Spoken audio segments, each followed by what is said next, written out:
listeners. My name is Hayden. And I'm Kalina. Welcome back to another week of OTV.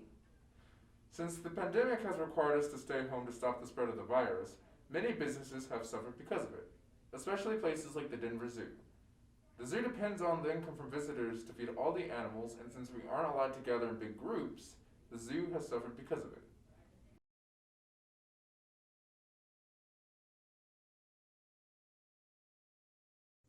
That's a real good question, and that I think probably depends on what your job is at the zoo. I think if you're one of our animal care staff members, they'd probably tell you working directly with the animals, and we've got 3,000 animals representing 450 different species. But I think for all of us who work at the zoo, we do it for our mission of helping save wildlife, and save wildlife for future generations. So we're all, no matter what we do, for me in public relations, or if you're our CEO, all the way down to some of our frontline guest care staff, we love animals, we love wildlife.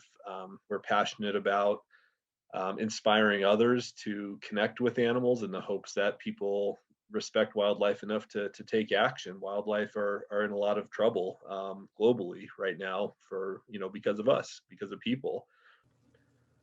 Boy, I mean, the financial struggle is definitely, I think, kind of the exclamation point on the challenge that was 2020. Just like so many other businesses throughout the community and the country and globally, we've taken a big hit. Zoos have a very unique situation, though. In our case, we have 3,000 mouths and beaks to feed, and that our animals require world-class care and food and medicine and enrichment and everything that goes into providing the care we do 24/7.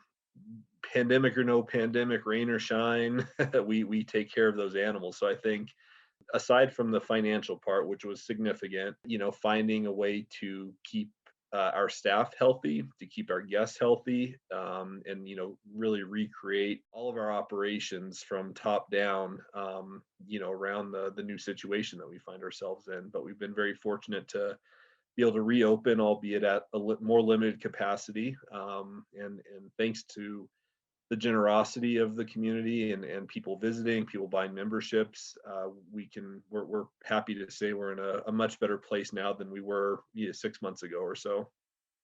We've done everything we can. The most important thing for us, the majority of our revenue, about 70% of our revenue, comes from people visiting the zoo. So that's our guests, that's our members, that's people buying gifts and food. So certainly reopening has been a big part of it. But for us to stay open, and for us to do it safely, we've had to adjust our operations. So I think the biggest thing has been working with city and state officials, to make sure that we're working within all the health guidelines and regulations as far as capacity, health and safety measures, and keeping open and making sure our guests remain healthy and safe. Buy a ticket and come for a nice walk at the zoo. The Denver Zoo spends about $1 million a year to feed their 3,000 animals. Due to the COVID-19 pandemic, attendance to the zoo has declined and the zoo is struggling. In order to help the zoo, you can always donate or attend the next Denver Free Zoo Day. The next Denver Free Zoo Day is on February 7th. In order to get in, you must enter the next upcoming lottery, which opens on the 28th of January and ends on the 30th of January. All you do is put your name and email, and you will be notified if you win the tickets through your email. For more information, you can visit denverzoo.org. Not only has this pandemic affected the big businesses and companies in our economy, it has also affected the young entrepreneurs of our community. Many students who go to Overland have started their own small business and are making income that way. OTV got the chance to interview two students who have their own small business.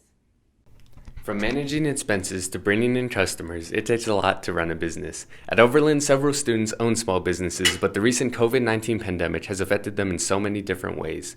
Here's Jimena Rodriguez and Zeta Andujo, seniors, talking about their business Melting Sweets, a chocolates and dessert business, and how COVID has affected it. My name is Zeta and I'm a senior. Hey, my name is Jimena and I graduated already. So we started October 2020 and it's called Melting Sweets. So like we started Melting Sweets because we wanted to do something that wasn't just like, oh, every day we wake up, do nothing, go to sleep. So we wanted to do something else, and so we decided that we were gonna start a little business. And yeah, and the plus is money. We sell chocolate covered strawberries, and if you want a special like design, we can make it for you. And we sell brownies and cake pops and breakable hearts and choco bombs. It's just her and I, but we make it work. You want to make an order or something, you just like go to the Instagram and DM us. If you're interested in chocolate covered strawberries and other sweets, you can follow Melting Sweets at Melting Sweets with 2 S's on Instagram. Next, we have Eileen Hernandez, who owns a business making jewelry called Perler Beads. My name is Eileen. I am a senior today, this year. I started my business like right before quarantine hit. I don't really have a name. I guess it's just beading. Beading is technically, they're like these little perler beads. They're called perler beads, where you make designs, but you have to individually like put the beads on like a pegboard. It's called a pegboard. And then you iron it, and it'll like make little designs like I have my earring right here. I make jewelry like necklaces, bracelets, anklets, and I also make keychains. Well, my parents actually own their own business. They have their own painting company. And so I guess seeing them strive and doing like their own thing, I guess that kind of inspired me to do my own thing. Well, right now, my boyfriend helps me. He usually comes over and helps me package the items. But and I do it from home. I post it on my own Instagram and Facebook and Snapchat, anywhere I could advertise it. It's Eileen Hernandez. If you're interested in Perler Beads, you can follow Eileen at Eileen Hernandez on Instagram to order. That's all we have for you this week. Remember to socially distance yourselves and wear a mask. Wash your hands and stay safe. Have a good day, Blazers. Bye.